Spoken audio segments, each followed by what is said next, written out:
Online रहेगा।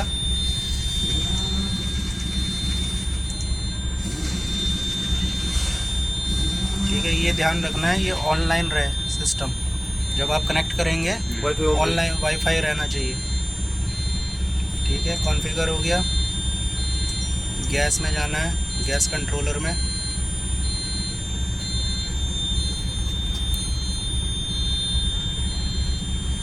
OS 6 Euro 6, ठीक है, मतलब BS6। डिवाइस कनेक्शन, चाहे नया जब भी लगेगा डिवाइस कनेक्ट होना चाहिए पहले, चाहे नया भी हो। ठीक है, अगर नया ECU भी कनेक्ट नहीं हो रहा है, कंट्रोलर कनेक्ट नहीं हो रहा है, तो फिर उसमें कोई ज़्यादा छेड़खानी नहीं करनी है। फिर आप हमें कॉल करो या JBM को बताओ।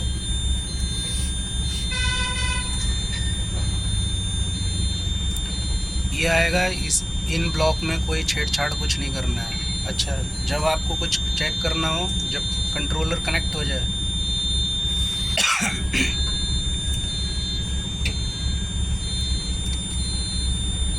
ठीक है, कंट्रोलर सक्सेसफुली, तो आपको इसी पिन पे चेक करना है। तो इसी पिन को सिलेक्ट करो, कॉन्फ़िगर करो। यहाँ पे कैन वोल्टेज आ गई, ये एक पे चल रही है 3.3 और एक पे चल रही है 2.4। ठीक है, आपको सीधा आना है नीचे रिमोट फ्लैश पे, इस वाले पे रिमोट फ्लैश क्लिक करना है। ये आईडी जो ऊपर है, ये आईडी आपके यहाँ नीचे आनी चाहिए कैलिब्रेशन से पहले। ठीक है, ये आएगा। इसके बाद आपको फ्लैश हिस्ट्री में जाना है, ना इसको छेड़ना है ना इसको छेड़ना है। फ्लैश हिस्ट्री, फ्लैश हिस्ट्री में करंट यूज़र और सॉफ्टवेयर यूज़र सेम होना चाहिए। ठीक है, कुछ नहीं करना, सर्च पे क्लिक करना है। अब यहाँ पे ऑर्डर नंबर पे आना है। ऑर्डर नंबर आपका ये है, ये आपकी डाटा प्लेट पे लिखा होता है इंजन पे ऑर्डर नंबर। तो ये ऑर्डर नंबर सेम होना चाहिए, कंट्रोलर का नाम सेम होना चाहिए OS 6, क्योंकि हम OS 6 से कनेक्टेड हैं, तो सॉफ्टवेयर वर्जन भी OS 6 होना चाहिए यहाँ पे।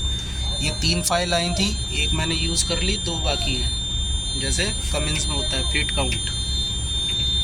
ठीक, तो इसको यहाँ से ऐसे चेक कर सकते हो। ये डिपेंड करता है, ये ऑनलाइन डाटा है तो ऑनलाइन होगा।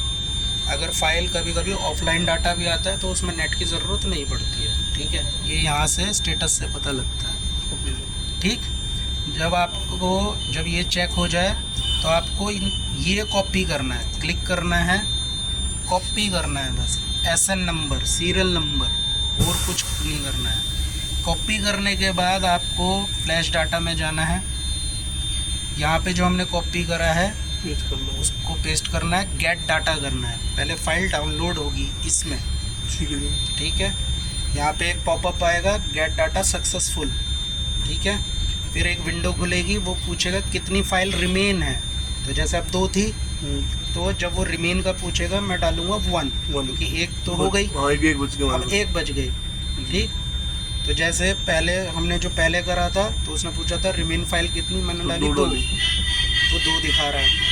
ठीक है, इसको आप यूज़ कर सकते हैं। कई बार रिमोट साइट ऐसी होती है या कोई ऐसी जगह है जहाँ पे आपको एट ए टाइम 2 कैलिब्रेशन करने हैं। ठीक है, तो आप रिमेन फाइल को 1 करें तो वो एक जो डाटा आया है वो एक साथ 2 डाउनलोड हो जाते हैं। ठीक है, तो ये इस फीचर में है। मतलब आपको 2 करने हैं, पहले आप 1 करोगे डाउनलोड, फिर दूसरा करोगे, तो एक ही साइट पे यहीं पे नेट कनेक्ट करो, सिस्टम में लगाओ, डाउनलोड करके इसको एज इट इज़ ले जाओ कहीं भी।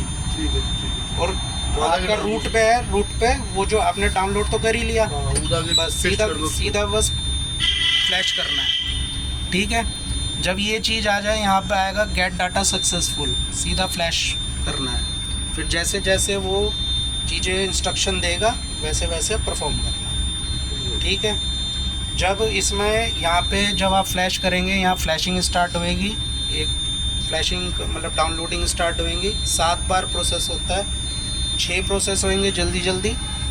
लास्ट में एक आता है एप्लीकेशन इन डाउनलोड। ठीक है, वो टाइम लेता है, वो है मेन फाइल। ठीक है, वो टाइम लेती है ज़्यादा।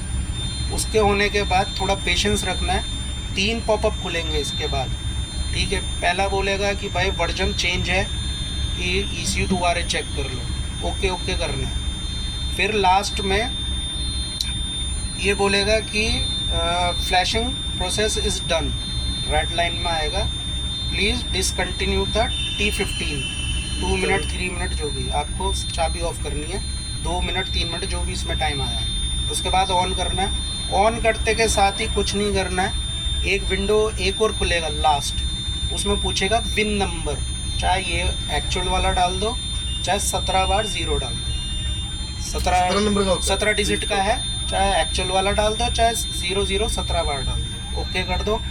फिर एक विंडो लास्ट खुलेगा उसके विन नंबर डालने के बाद, कि win number is not correct, ठीक है, क्योंकि 000 कोई विन नंबर नहीं होता, तो ओके कर देना बस। उसके बाद सेम वैसे ही गाड़ी स्टार्ट करो, थोड़ा टेम्परेचर मेंटेन होने दो, फिर रेस दो, कुछ भी करो। फिर लास्ट में आपको स्पीड चेक करनी है कि स्पीड डिफ़ॉल्ट 80 आई है 60 आई है, वो आपको 40 करनी है। 40 करने के बाद चाबी ऑफ करना है, ठीक है, दोबारा चेक कर लेना है रीड करके कि 40 हो रही है, क्योंकि जो मैंने आपको बताया ना, कभी कभी कैलिब्रेशन में कुछ हिंज रह जाता है, तो वो क्या करता है, इग्निशन ऑन ऑफ पे वो डिफ़ॉल्ट 80 हो जाता है। जैसे मैं 40 अब कर दी, ठीक है, अब ये गाड़ी जाएगी 40 चलेगी, और जिसने भी इग्निशन बंद करा, जैसे ही ऑन करा, तो डिफ़ॉल्ट 80 या 60 हो जाती है, तो वो आप चेक कर लेना, ठीक।